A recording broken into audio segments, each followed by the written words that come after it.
मोरा जिंदगी में टेंशन आ गइल बा, मोरा जिंदगी में टेंशन आ गइल बा। माल के मोबाइल धरा गइल बा, माल के मोबाइल धरा गइल बा।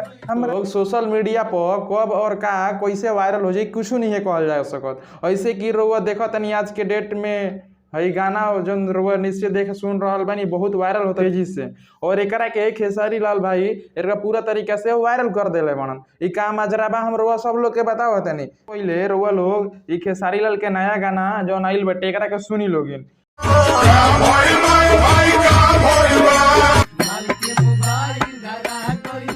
एकरा के कितना ट्विस्ट और इतना मजेदार गाना बाटे, रउआ एक बार सुनी लो और ये गाना के कितना से वायरल हो बाटे देखत रही लो। कहल जाला नु कि तेज आदमी हमेशा तेजे रहेला, और कब और कैसे वायरल हो जाई एकरा के केहू नहीं के कहल जा सक। कुछ भाई लोग ये गाना के गावे वाला इतना तरीका और इतना गावे के मतलब सुर ताल तरीका जोन भी बाटे इतना मजेदार बा, इतना लाजवाब बा भाई के दिल खुश हो जाता है।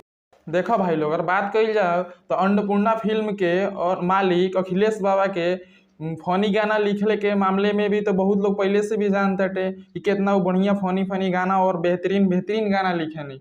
उहे है जो माल के मोबाइल धरा गेल बाटे ये भाई लोग के वायरल गाना के ही टॉपिक पे एगो गाना लिया बनी रउआ लोग इनके जैसे सुनते हैं कि भाई लोग आप जानते बानी लोग कि हिट मशीन खेसारी लाल यादव जी कितना बेहतरीन और अच्छा और गाना गावे नहीं, और वहाँ के जो नहीं माल के मोबाइल धरा गेल बा बहुत ही लाजवाब और बहुत ही प्यारा गाना बाटे।